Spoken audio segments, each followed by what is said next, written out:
Tim, faut que je te dise quelque chose. De quoi? Tu sais, concernant la fête des pères. Pourquoi? Tu sais, c'est bientôt la fête des pères et on n'a toujours pas de cadeaux et le temps passe. Et qu'est-ce que tu voulais offrir? En fait, j'avais pas vraiment d'idée. Attends, je réfléchis. Ah, je sais, une cravate. Il y en a plein. Une ceinture. Ouais, mais c'est pas un cadeau très original. Portefeuille.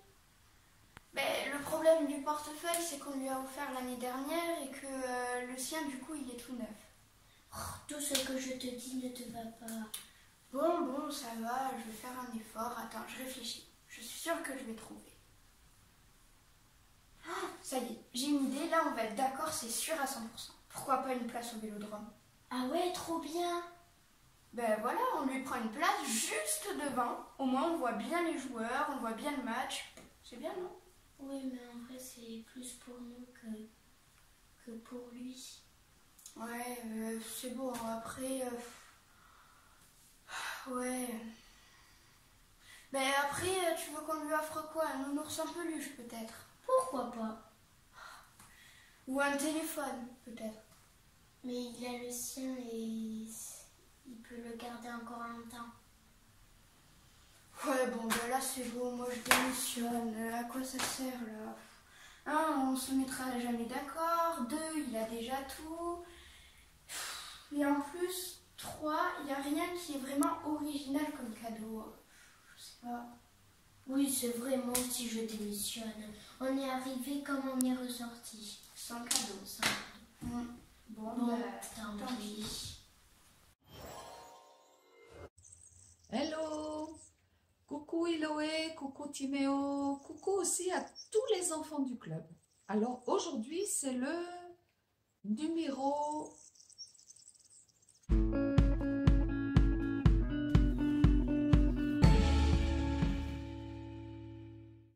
15 déjà, du club à la maison. J'espère que vous avez passé une bonne semaine et que vous êtes en forme. Alors aujourd'hui c'est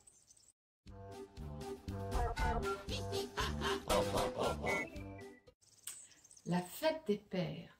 Vous êtes bien sûr au courant et vous avez certainement fait comme Iloé et Timéo une grande discussion pour trouver une idée originale. On vous a donné quelques pistes la semaine dernière, mais je sais, ce n'est pas facile de trouver. Mais j'ai une question. Que pensez-vous que votre papa attend de vous? Vous savez, cette fête date seulement de 1952. Je sais que pour vous, c'est loin, loin, mais pas tant que ça. Et c'est devenu un peu une fête commerciale. Alors, est-ce qu'il suffit juste de trouver un cadeau et hop, c'est fait? Qu'est-ce que tu en penses, Laurence, finalement?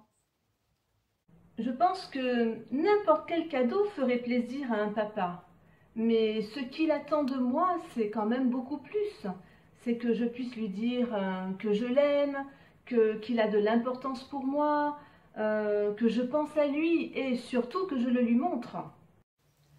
Eh oui, c'est ce qui est important. Bien sûr, tu peux trouver un petit cadeau sympa, mais n'oublie pas de lui dire que tu l'aimes. Mais peut-être que pour certains, cette journée est difficile et pas vraiment un sujet de joie. Pour plusieurs raisons. Peut-être parce que ton papa n'est plus là et que tu l'as perdu. Peut-être parce qu'il est souvent absent. Peut-être aussi parce qu'il n'est pas comme tu aimerais qu'il soit. Pour plein de raisons. Pour certains, ce jour est un sujet de joie et de partage. Et pour d'autres, c'est beaucoup plus triste. C'est vrai, et il faut penser à tout le monde. C'est pour ça qu'aujourd'hui, on va parler d'un papa qui peut tous nous mettre d'accord et qui peut à tous nous apporter toujours de la joie et du réconfort. C'est un père idéal. Mais qu'est-ce qu'un père idéal? On essaye de voir ensemble? On va prendre une grande carte et on va écrire dessus ce qu'un père idéal est pour nous. Allez, vous êtes d'accord? Qui commence? Vous réfléchissez un moment? Allez, Louise, qu'en penses-tu? Alors, moi, je voudrais un papa qui m'aime, qui est gentil et qui est à l'écoute et intelligent aussi.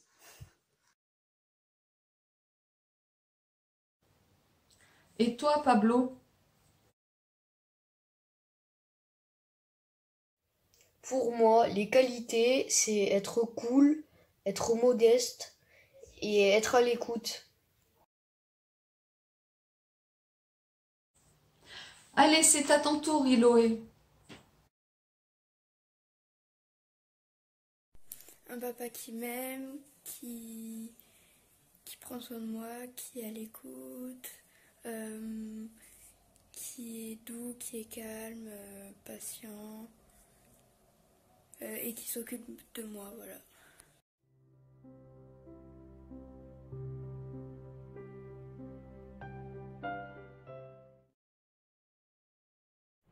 Alors, on récapitule.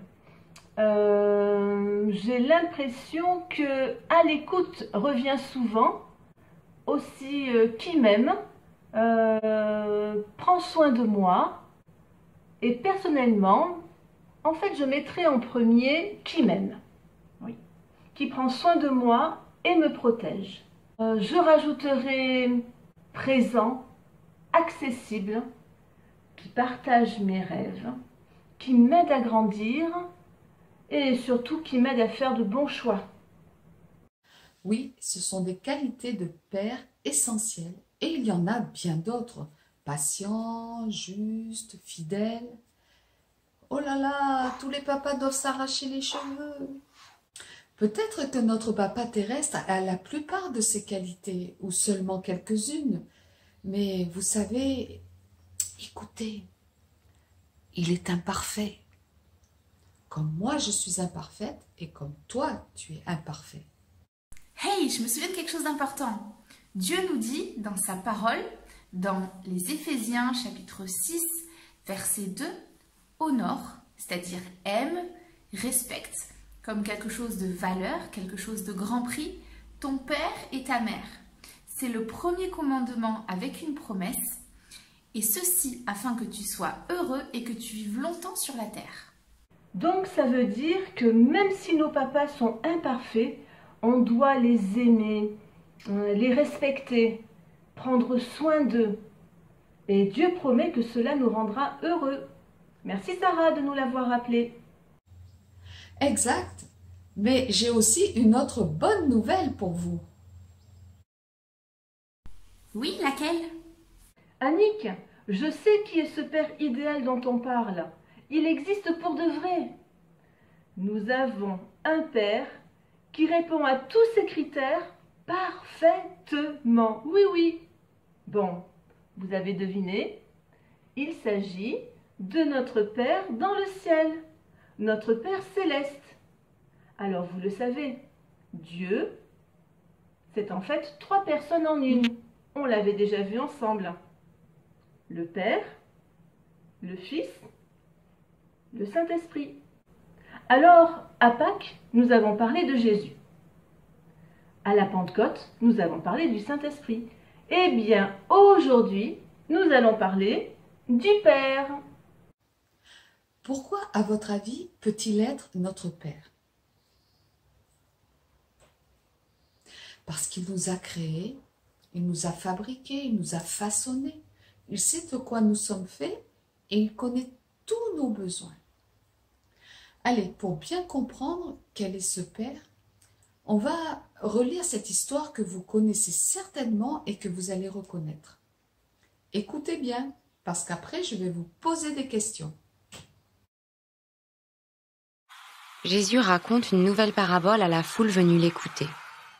Un homme avait 2 fils.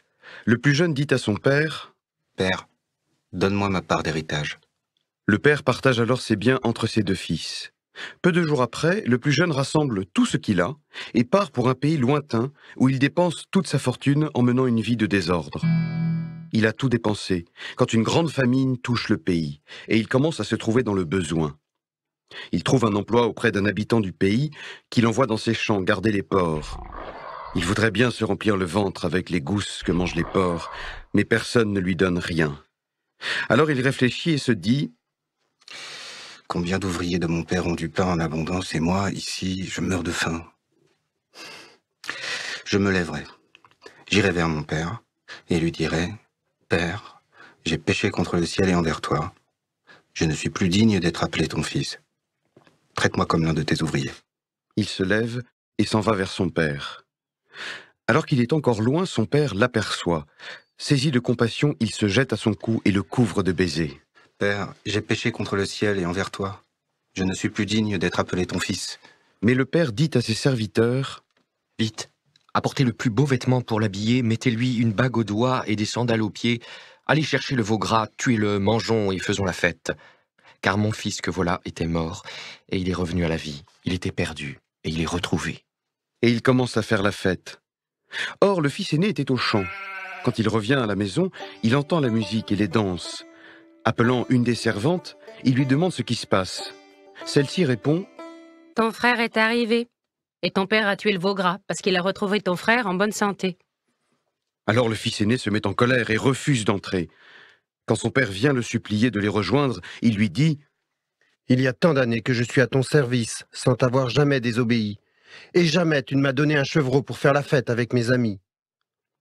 Mais quand ton fils revient après avoir dépensé tout son argent n'importe comment, tu fais tuer pour lui le veau gras. » Le père répond « Toi, mon enfant, tu es toujours avec moi, et tout ce qui est à moi est à toi.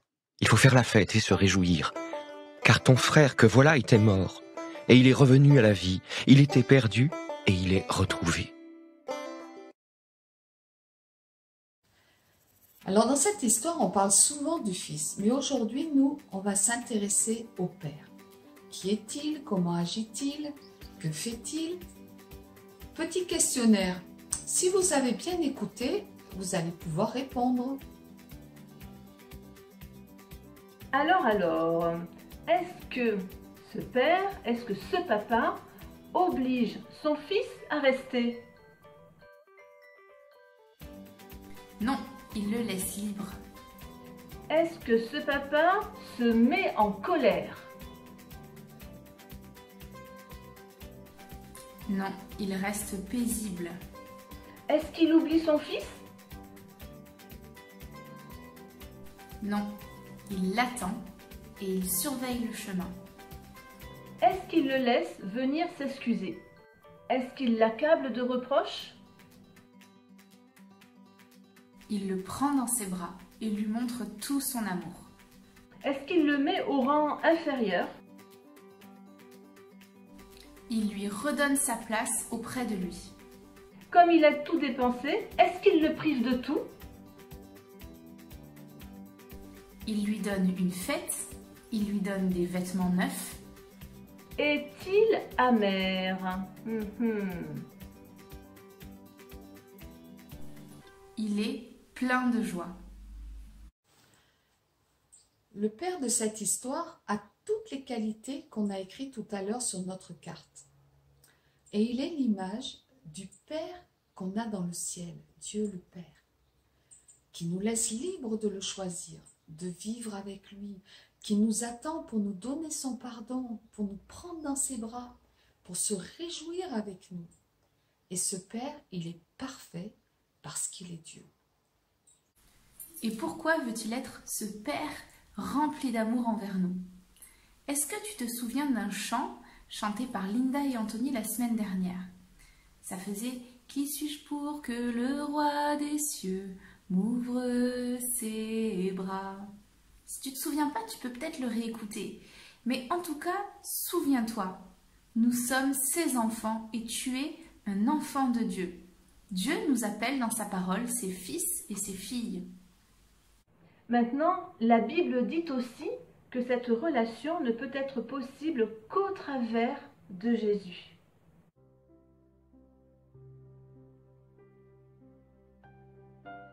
C'est par Jésus que nous avons accès au Père du ciel. Dieu le Père nous a donné la plus belle preuve d'amour en donnant Jésus, son Fils, qui a accepté de mourir pour moi, à la croix, à ma place. Quand je le crois et que je l'accepte dans mon cœur, je retrouve ma place d'enfant auprès de mon Père céleste.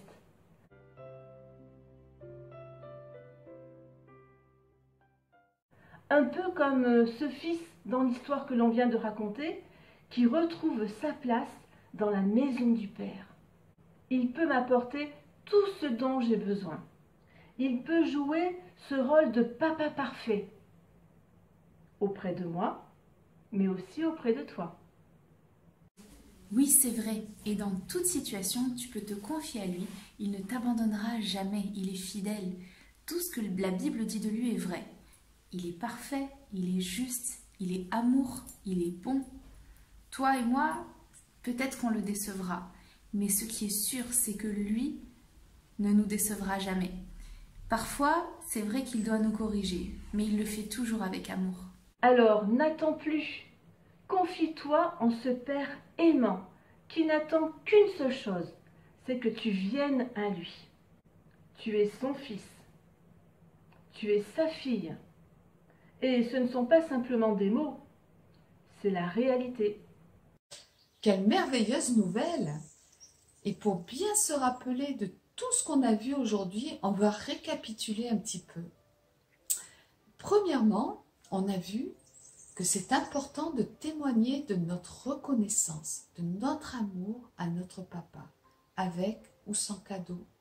L'important, c'est de l'honorer, de l'aimer, même si notre Père est imparfait. Et je suis sûre qu'aujourd'hui, vous allez le lui montrer. Quelle que soit ta situation, souviens-toi que tu as un Père céleste qui t'aime énormément. Et si tu as un papa sur la terre ou si tu n'en as pas, Dieu, ce Père céleste, il veut t'aimer, il veut prendre soin de toi, être près de toi et il ne te décevra jamais. On va chercher maintenant des paroles importantes qui sont écrites dans la parole de Dieu. Alors, c'est le psaume 91, verset 4. Tu m'aides à trouver, à remettre tous les mots dans l'ordre?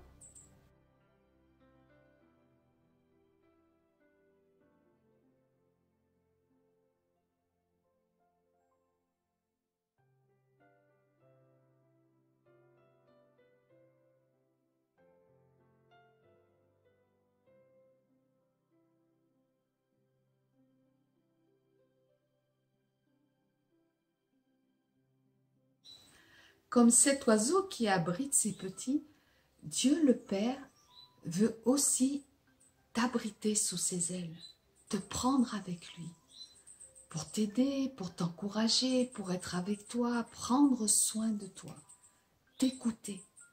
Alors un conseil, cours vers lui, cours t'abriter sous ses ailes, et là tu pourras tout lui confier, tout lui dire, tout partager. Et ce Père céleste qui t'aime, il prendra soin de toi, il t'accueillera, il te serrera dans ses bras. Et tu sais, il ne te décevra jamais et il ne t'abandonnera jamais.